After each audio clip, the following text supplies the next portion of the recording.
Shalom, je vous salue au nom de Jésus. Ça fait plaisir de nous retrouver après 2-3 semaines, je crois.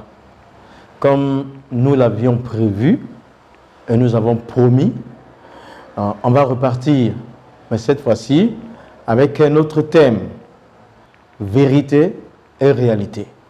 Donc c'est par la grâce du Seigneur Jésus-Christ et aussi avec le soutien du ministère La Bonne Voix, et aussi avec l'appui de mon épouse, Maïmouna, la plus belle de toutes les femmes. Et voici, nous allons donc aujourd'hui entamer ce thème, ce sera l'introduction. Dans le premier thème, on avait pris Néhémie pour modèle après Jésus. Mais ici, au fur et à mesure, il y aura plusieurs modèles que nous allons prendre. Et c'est vraiment une introduction. Donc, je vais faire un peu une surface là. Un peu. Donc, vérité et réalité, première partie. Qu'est-ce que la vérité? C'est la fermeté, fidélité, sûreté, stabilité, digne de confiance. Fermeté, fidélité, vérité, sûreté, stabilité et tout ce qui est digne de confiance en parole, en témoignage, en jugement, en instruction divine et dans la vraie doctrine. Ça, c'est la vérité selon ce que j'ai reçu du grec. Quant à la réalité, il dit caractère de ce qui est réel, de ce qui existe effectivement et n'est pas seulement une invention ou une apparence. Caractère de ce qui est réel. Réalité, caractère de ce qui est réel, de ce qui existe effectivement et n'est pas seulement une invention ou une apparence. Donc, vérité et réalité, la vie est composée de la vérité et aussi de la réalité, de diverses vérités, et de diverses réalités dans différents domaines. Bon, il y a une remarque que je fais tout de suite. Des fois, la vérité et la réalité sont en harmonie. Il y a la vérité qui est dite et puis c'est réellement pratiqué. Là, c'est bon, tout va bien, c'est la réussite, c'est la gloire de Dieu qui se manifeste. Mais aussi, deuxièmement, des fois, la vérité et la réalité sont opposées. Quand la vérité et la réalité sont opposées, il faut faire un choix. Il faut choisir. Et très souvent, dans la vie de tous les jours, c'est ça. La vérité s'oppose à la réalité. Mais là, nous sommes appelés à faire un choix important. Il faut choisir la vérité. Il faut choisir la vérité. On va vivre, en choisissant la vérité, nous allons vivre une réalité terrestre avec Dieu et une réalité céleste avec Dieu. Troisièmement, des fois, la vérité, à cause de ce qu'une personne vit réellement, la vérité dite ou pratiquée est souvent partielle. Tu vois? À cause de ce qu'une personne peut vivre, la vérité dite ou pratiquée est souvent partielle. Ce n'est pas tout à fait. On dit une moitié de vérité, 80% de vérité et le 20% de mensonge. Vice versa. Quatrièmement, des fois, même dans un contexte de réalité de vie difficile, la vérité est recherchée. Dans un contexte de réalité de vie difficile, la vérité est recherchée. Ça, c'est vraiment bon. Dans les difficultés, il faut persévérer dans la vérité. Dans l'oppression, il faut persévérer dans la vérité. Quand il y a la réalité de la difficulté, il faut que la vérité surpasse la réalité des faits dans le contexte même de la vie que nous menons. Alors, c'est la vie du ciel que nous allons vivre. Jésus, dans les difficultés, il faisait réellement les choses vraies. Ouais. Et j'allais dire un peu un exemple. Nous ici, à la Bonne Voie, nous vivons des moments très difficiles et c'est dans les difficultés que nous disons la vérité de la parole pour nous retrouver en face de vous. Cinquièmement, des fois, dans un contexte de facilité, on recherche la vérité. Dans un contexte réel de facilité, quand la vie est belle, quand tout est bon, quand tout est doux, quand tout est en harmonie, quand il y a l'amour vrai, la victoire, la puissance, la joie, la paix, la sérénité, la tranquillité, on recherche Dieu. On recherche Dieu dans la vérité. Alors là, c'est la bénédiction. De plus en plus, Dieu va bénir. Dieu va bénir. C'est ce que nous devons faire. Parfois, quand c'est bon, on change de maître. On sort du couvert de Jésus et on devient le maître de l'argent ou autre chose. Sixièmement, des fois, la vérité est tout simplement et réellement rejetée. Quand même, on la connaît, on la rejette pour faire ce qu'on veut. Moi, on laisse passer l'ego, on laisse passer nos préférences et on rejette sciemment, volontairement la vérité parce que là où cette vérité est dite, ça ne nous arrange pas. Nous avons la capacité de mettre Dieu derrière, au travers de sa vérité, parce que la vérité vient toujours du ciel. Septièmement, souvent, la réalité essaie de couvrir la vérité. La réalité essaie de couvrir la vérité. La réalité des choses essaie de surpasser la vérité. Mais la vérité est une reine qui s'impose. Elle est impériale. Elle va finir par s'illustrer. Elle va finir par sortir. Elle va finir par déchirer la réalité et venir au grand jour. La vérité, c'est la vérité. Après la vérité, il n'y a pas d'autre chose. Donc, en réalité, il faut dire la vérité. En réalité, il faut marcher dans la vérité. En réalité, il faut vaincre dans la vérité. En réalité, il faut être réel dans la vérité. Il faut que réellement tu vis, il faut qu'on sente la vérité en toi. Il faut que tu vives la réalité de la vérité. Il faut que tu marches la réalité de la vérité. Parce que la vie est composée de ces deux choses. Je suis réel, tu es réel, cette caméra est réelle, la lumière est réelle, tu m'écoutes de la Côte d'Ivoire ou d'un autre continent, hors du continent africain, c'est réel. Mais il faut qu'on se dise la vérité. C'est ce que le ciel veut. Disons-nous la vérité. Parce que la vérité, elle est une reine. Elle est une reine. C'est la reine qui vient du ciel. La parole de vérité qui a pris une forme humaine. Vous allez comprendre plus tard. C'est bien Jésus qui a dit que je suis la vérité. Quelques exemples bibliques. Exemple, Jacob a travaillé 7 années en réalité pour épouser un. Il a travaillé 7 années en réalité et même en vérité pour épouser Rachel. Mais dans la nuit des noces, la réalité était que c'était Léa. Je crois que dans la vie de Jacob, il y a eu quelque chose. Lui qui était le supplanté. C'est un exemple biblique. Il a dû travailler encore 7 autres années pour celle qu'il aimait bien. Et ça, bon, en partant de ces choses, voilà, dans Genèse 31-34, la même Rachel, quand Jacob et sa famille s'en allaient, c'était une grande famille, après le peuple de Laban les poursuivait.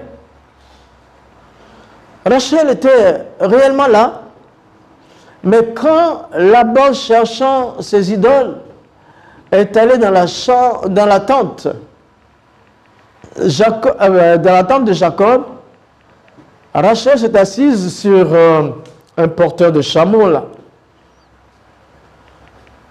Et en réalité, les fétiches étaient avec elle. Et elle les a gardés pour de bon. Hein. Elle les a gardés. Son père ne les a pas reçus. Et ça a été une réalité dans une femme de Dieu. C'est comme ça que, en vérité, certains parmi nous prêchent l'évangile, mais finissent pas réellement avoir des idoles à l'intérieur. En vérité, certains parmi nous vont à l'église, mais finissent par avoir des idoles qui sont leur argent ou autre chose. Mais en vérité, ce soir, si tel est ton cas, il faut laisser tomber.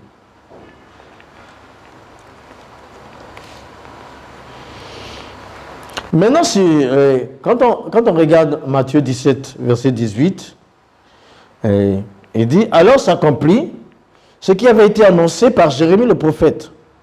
On entend des cris à Rama, des pleurs, de grandes lamentations. Rachel pleure, ses enfants. Elle n'a pas voulu être consolée parce qu'ils ne sont plus. Rachel est une mère. C'est Jérémie qui a ressorti ça. Rachel est une mère. C'est une mère. Elle représente vraiment les mamans en Israël. Jusqu'à ce qu'elle soit projetée. Son nom soit projeté dans la nouvelle alliance. C'est une maman. En réalité. Que toutes les mamans soient sans idole. Bon, Samson était consacré en vérité, mais en réalité, il aimait les femmes plus que son ministère. L'amour hors de la vérité du ministère a conduit à la réalité de l'abréviation de sa vie. Il a abrégé sa vie. Il a abrégé son ministère. Que Dieu nous garde. Il faut aimer en vérité son ministère. Chaque ministère est issu de la vérité. Chaque don, chaque alliance, chaque don, chaque talent est issu de la vérité. La vérité est que l'appel vient de Dieu et que la réalité ne doit pas surpasser l'appel. Parce que c'est Dieu qui appelle. C'est Dieu qui t'a appelé. Tu m'entends bien? C'est Dieu qui t'a appelé réellement. Ne laisse surplanter ton appel par aucune réalité. Les temps sont difficiles, peu importe. La réalité, c'est que c'est dur. La vie est dure. Il y a des difficultés, il y a des maladies, c'est la réalité. Mais la vérité, c'est que ton témoignage, ton ministère doit surplomber les événements de la réalité et les circonstances pour que Jésus s'impose à travers ton appel.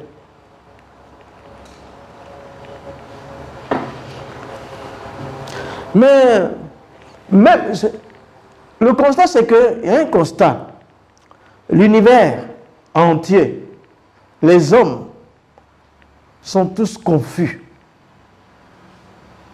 Ils confondent la vérité à la réalité ou remplacent la vérité par la réalité, vice-versa souvent. Ils font de la concurrence.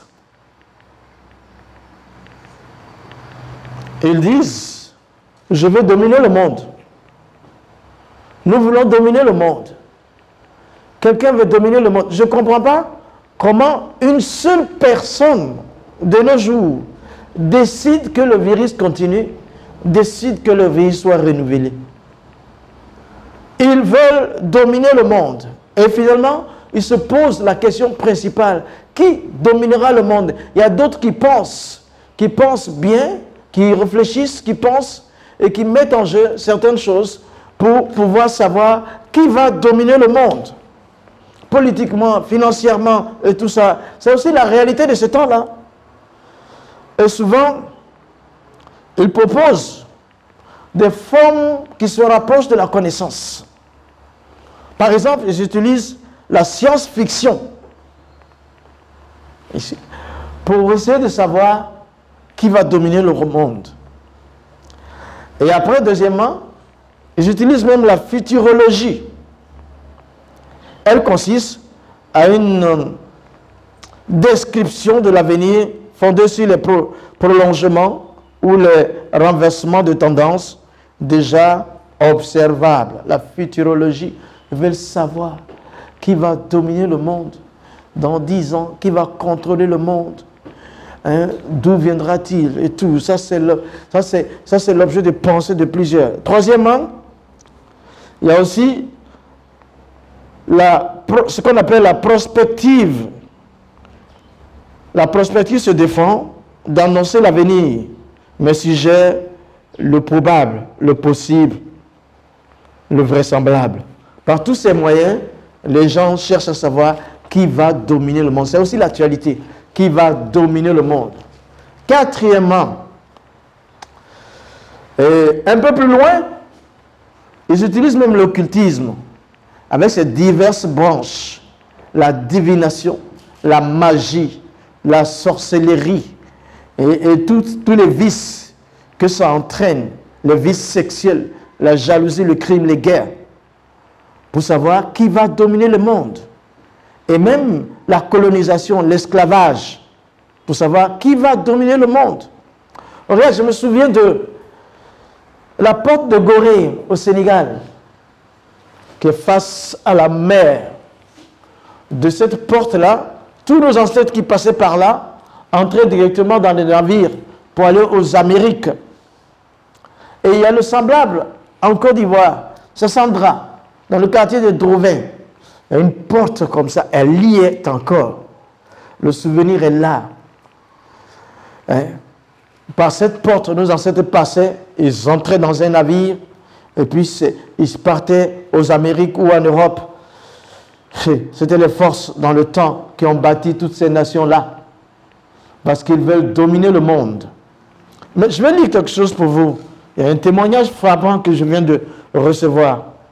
Le rapport de Lord Macaulay en 1835, envoyé en éclaireur avant la colonisation de l'Afrique, il a dit: j'ai parcouru le continent africain en éclaireur, comme espion. Je n'ai vu aucun voleur. Ils ont des valeurs au-dessus des nôtres. Ils sont immensement riches de ressources, physiquement plus bâtis.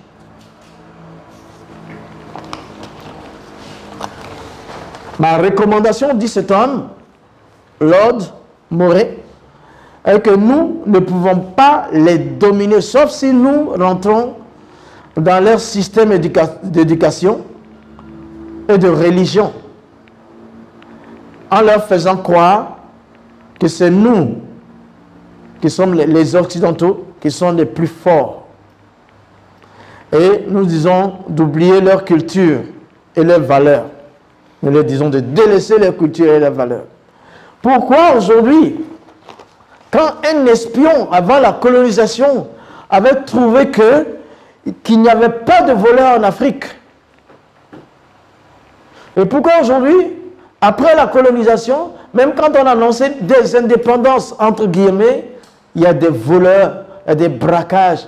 Pourquoi ce passage nous a-t-il apporté quelque chose qui dominera le monde? La réalité, c'est qu'on essaie de dominer le monde en dominant ceux qui sont les plus petits, même en Afrique, entre nous-mêmes. Je ne vais pas jeter la balle aux autres seulement. Il y a de l'esclavage, il y a des clans, il y a des castes en Afrique. Arrêtons qui va dominer le monde. Arrêtons tout cela.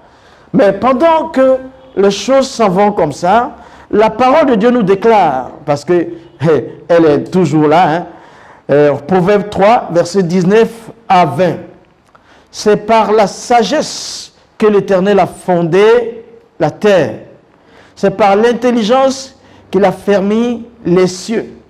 C'est par la science que les abîmes se sont ouverts et le nuage distille la rosée, Voilà, le créateur du cosmos, c'est Dieu. Vous ne pouvez pas le dominer.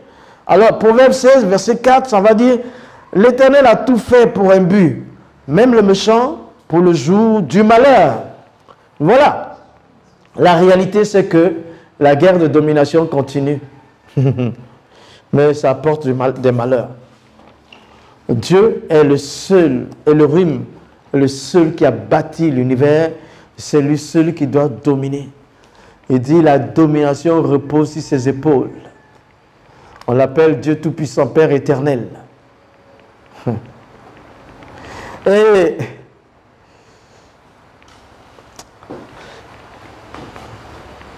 c'est quand même dramatique. Bon, la vérité est au centre de nos vies. La vérité est au centre de nos vies, pourtant, elle est là. On ne veut pas l'entendre. Je te recommande de résister à tout ce qui est faux.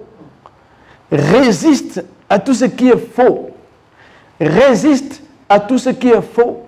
Pour progresser, il faut résister au faux, à la falsification, à la déformation, au mirage. Reste dans la vérité. Jésus est la vérité. Pour réussir, pour atteindre ton rêve, que le livre de la loi ne soit point éloigné de ta vie. Médite-le jour et nuit pour agir fidèlement selon tout ce qui est écrit. C'est alors que tu auras du succès dans ta vie. C'est alors que tu réussiras. Résiste au faux. Résiste à la réalité présente qui n'illustre pas la vérité du ciel. Vis par la foi et non pas par la vue. Vois le ciel où tu vas aller par le sang du Christ. Que la réalité du moment ne soit pas un motif de supériorité ou d'infériorité pour toi. Que la réalité du moment ne soit pas un motif de supériorité si ça va pour toi, ou un motif d'infériorité si c'est dur pour toi. Mais Jésus est la vérité. Reste avec lui. Prends pour modèle un personnage biblique qui incarne les vertus bibliques comme mentor ou comme exemple. Ne te décourage jamais. Le brave prend toujours des coups et avance. Le brave prend toujours des coups et avance. Le brave prend toujours des coups et avance. Le brave prend toujours des coups et ne recule pas. Le brave, quand même il est tombé par un coup, il se relève et avance. Il avance parce qu'il est brave. Les marques des coups seront sur son corps, mais il avancera. Il avancera parce que c'est lui qui doit vaincre. Et c'est lui qui va vaincre, parce que c'est lui qui est le brave, c'est lui qui a le Saint-Esprit, c'est lui qui a la parole de Dieu, c'est lui qui a la puissance de Dieu, c'est lui qui a la vérité en lui. C'est lui, c'est toi, c'est toi, c'est toi, c'est toi qui es le brave, c'est toi le champion. Avance, les coups que tu es en train de prendre ne sont pas ceux qui peuvent te terrasser. Avance, avance, avance encore, ne recule pas, avance. Tu vas prendre d'autres coups, plus forts que ça, mais tu avanceras. C'est parce que tu es brave que tu prends des coups, que tu prendras des coups. Mais dans la vérité, demeure ces coups-là. Hey, le Seigneur va te fortifier. Et avec ça, tu vas atteindre les sommets que les autres ne peuvent pas atteindre. Parce que tu es brave en Jésus. Parce que tu es fort en Jésus. En vérité, c'est toi le brave. Après Jésus qui s'est investi en toi. Ne vis pas selon les réalités de maintenant. Vis selon la réalité du ciel. Et quand je prends quelqu'un comme David, je vous ai dit, aujourd'hui, c'est la surface. Quand je prends quelqu'un comme David, Goliath était créé par Dieu. Mais Dieu a quand même quelque part, en Israël, créé David. Celui qui est grand, qui est plus fort que toi, qui te tourmente, Dieu le permet pour que l'œuvre par laquelle il te tourmente soit décapitée comme David. Mais David, ça n'a pas été tout de suite. Ça n'a pas été tout de suite. Ça n'a pas été simple. Il était rejeté là-bas pour les moutons. Mais la royauté est allée le trouver. L'onction royale est allée le trouver. En vérité, la royauté l'a touché. En vérité, l'onction royale l'a touché. En vérité, la puissance royale l'a touché. Oui, là, dans la bergerie, là-bas, avec les moutons.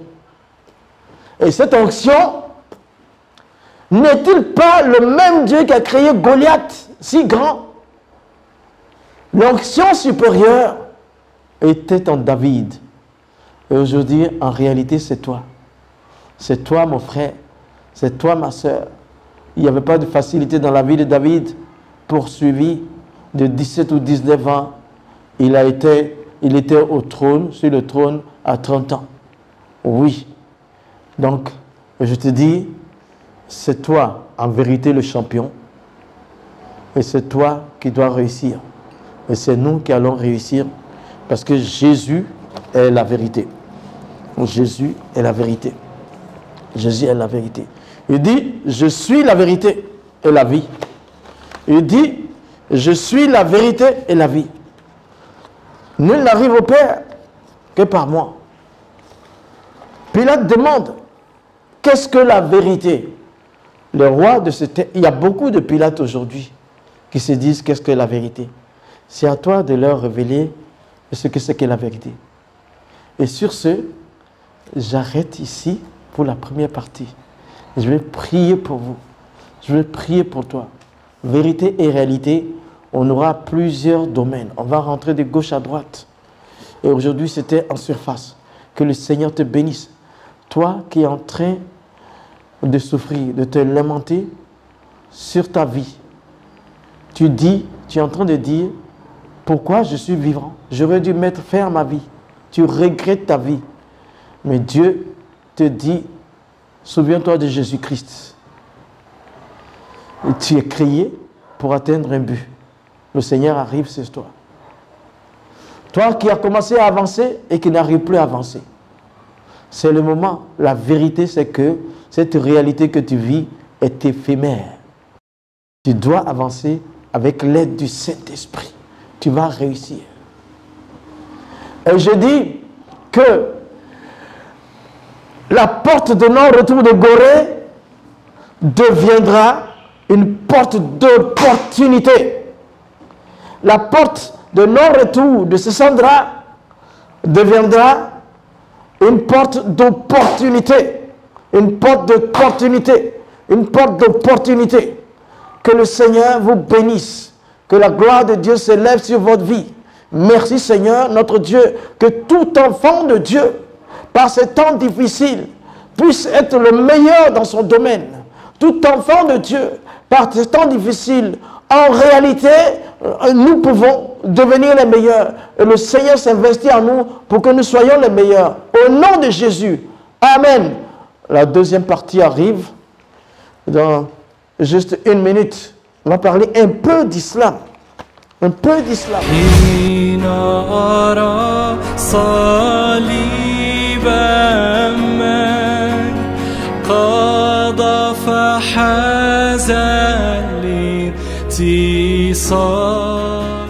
Ici en Côte d'Ivoire, avec mon épouse, il y a 15 ans, nous avions pris 15 années pour avertir le corps de Christ, enseigner les chrétiens, faire des séminaires pendant 15 ans. Dans toutes les églises dites missionnaires, je n'ai pas honte de dire les noms, les assemblées de Dieu, le réveil, les méthodistes, le SEMA, et tout ce qui est église missionnaire. Mais bon, 15 ans après, il y a encore des trous. Je veux faire une esquisse, expliquer aux frères et sœurs en Christ. Ce ne sera pas un séminaire. Et nous avons marre de voir des musulmans qui partout utilisent la Bible dans tous les sens et s'illustrent. Il faut que toi tu saches que quelques vérités sur l'islam. Hein? Aujourd'hui, je vais commencer tout simplement, je vais aborder tout simplement pour te dire la définition du mot islam. Qu'est-ce que islam? Qu'est-ce que islam? Qu'est-ce que l'islam? La définition du mot islam. Le Coran dit dans sa sourate 3, le verset 84 à 85, Sourate 3, versets 84 à 85. Il dit, la vraie religion, c'est l'islam. On est en train de chercher la définition du mot islam. Ok, nous n'avons pas de problème avec ça. La vraie religion, c'est l'islam parce que l'islam, c'est une religion. Mais oui, c'est une religion. On est d'accord avec vous. L'islam, c'est une religion. Vous êtes des religieux. Mais nous, chrétiens, nous ne sommes pas des religieux. Nous sommes des disciples de Jésus. Nous sommes des disciples de Jésus en réalité, en vérité. Et en réalité, nous sommes des disciples de Jésus. Nous ne sommes pas des religieux. La religion ne donne pas de relation à l'homme. L'islam est une religion. Il n'y a pas de relation en religion. Mais le disciple-là donne la relation. Jésus est notre maître. Nous recevons son enseignement, nous appliquons dans notre vie et nous partageons aux autres. Le christianisme n'est pas une religion. L'islam est une religion. Voilà. 3e sourate, verset. Il dit c'est la vraie religion. 3e sourate, verset 84 à 85. Ça, c'est l'islam. Sourate 3, verset 60. Le Coran, ça va dire qu'Abraham était ni juif, ni chrétien, mais plutôt musulman. Sourate 3, 60. Chapitre 3 du Coran, verset 60. Il dit Abraham n'était ni juif, ni chrétien, mais plutôt musulman. On est en train de chercher la définition du mot. Hein?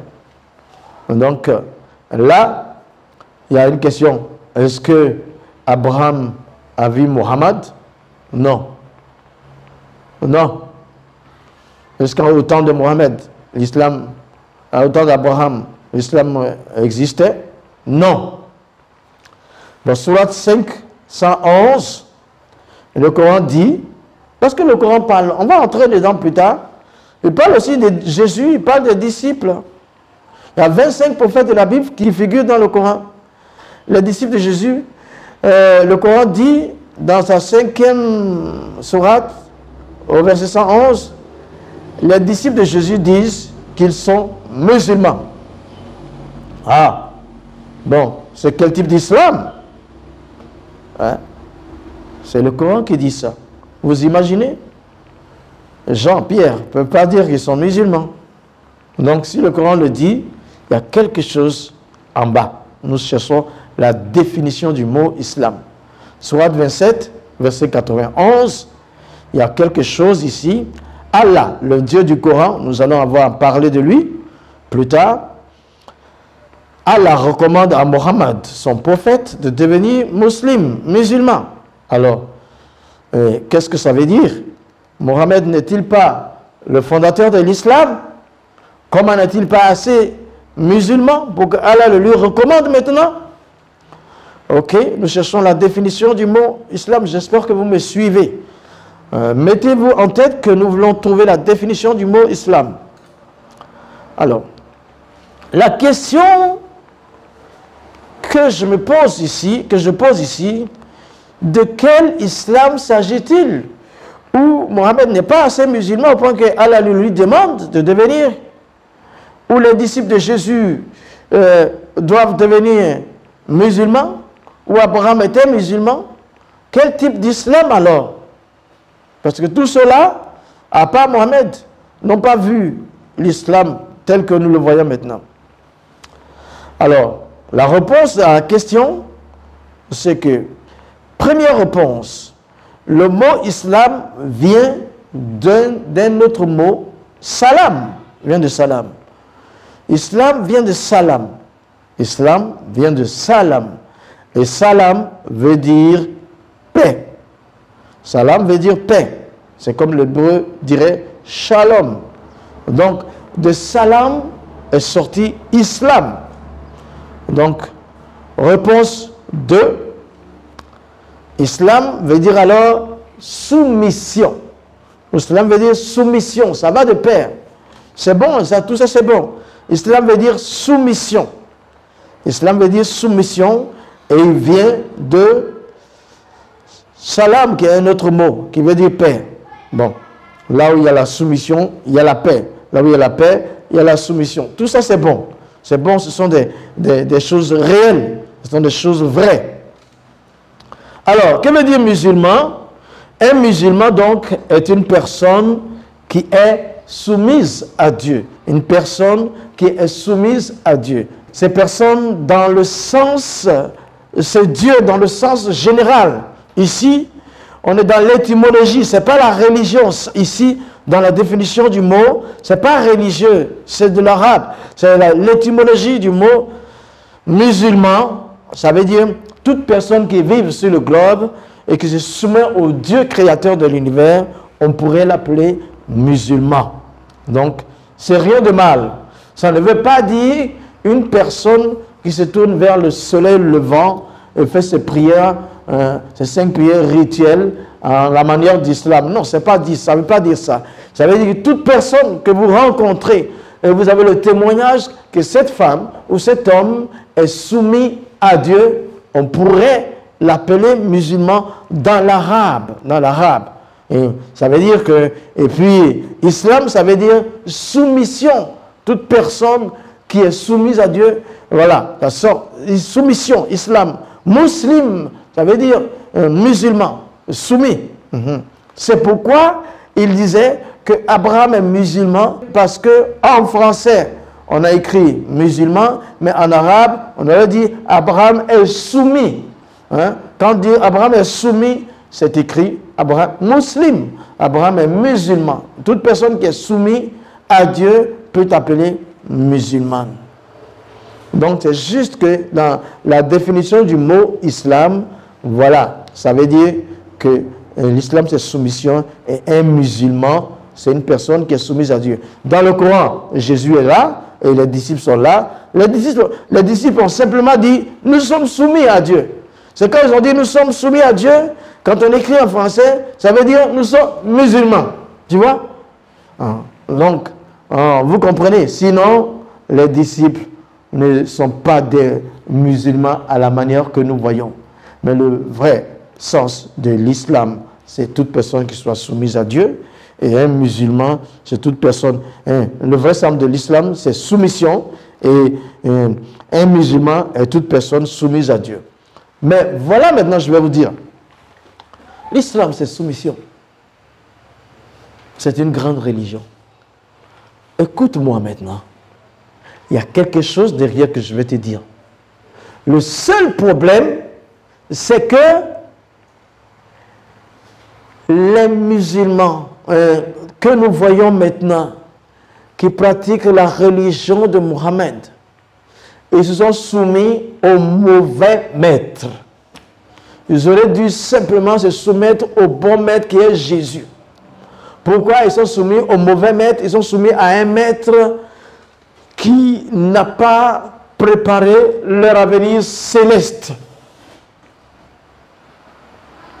qui ne leur a pas donné l'assurance du salut.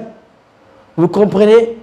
Ils sont soumis à une entité qui n'a pas pris soin de leur avenir céleste, qui simplement a dit, prie 5 fois par jour, fais plus de bonnes actions que de péchés. Voilà. Si j'étais soumis à Jésus, il leur a dit, c'est par la grâce que vous êtes sauvés. Il y a eu juste qu'il y a eu une séduction. Il y a des milliers de personnes qui ont été séduites pour se soumettre à une autre divinité que Jésus-Christ. C'est ça la chose.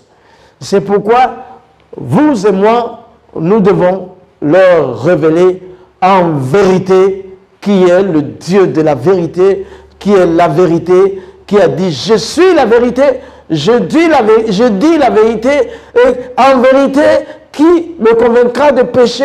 Je suis le chemin, je suis la vérité, je suis la vie. » C'est à nous de révéler à ces centaines, à ces milliers de musulmans que vous êtes soumis, vous avez été séduits, vous êtes soumis à un maître qui n'est pas le vrai. Et le vrai maître, Kaolul Haq, celui qui est la parole de vérité, c'est Jésus. Yassour al-Masir, Jésus le Messie. Yassour al-Masir, c'est lui qui dit Annahu atariq wal haq wal hayat. Je suis le chemin, la vérité et la vie. Voyez-vous, je vais conclure ce premier numéro de vérité et réalité en vous disant que peut-être que le seul problème que je me suis causé, c'est le fait d'avoir accepté Jésus et d'avoir témoigné que je suis fils d'imam, petit-fils d'imam, et que j'ai été imam. Je dis même souvent 10 ans, mais normalement c'est plus que ça, parce que mon père était missionnaire. Partout, mon père, c'est mon père, il bâtissait des mosquées. Partout où il allait, il bâtissait des mosquées. Et j'ai toujours été son assistant. J'ai été imam parce qu'à chaque fois qu'il était fatigué, c'est moi qui prenais le relais, jusqu'à ce qu'il ne puisse plus vraiment conduire. Et ça a été pour moi l'appel de Jésus qui m'a pris là. Et la réponse que le Saint-Esprit a faite dans mon cœur, d'accepter l'appel de Jésus et de témoigner, a été pour moi une raison pour des centaines de musulmans pour chaque jour m'insulter. C'est peut-être l'erreur de ma vie qui est la bénédiction de ma vie. C'est la grande bénédiction. Je ne regrette pas d'avoir choisi Jésus. Je suis Koné Moussa, né en 1953. Je suis petit-fils d'imam, je suis fils d'imam, je suis pasteur depuis plus de 30 ans maintenant. Que le Seigneur vous bénisse. Tous les musulmans, je vous invite à faire comme moi. Donnez vos vies à Jésus-Christ. C'est là la vraie soumission. C'est là le vrai islam. C'est en Jésus-Christ. C'est là le vrai salut. En vérité et en réalité. Dans 2 semaines, on se parle. Au nom de Jésus. Amen.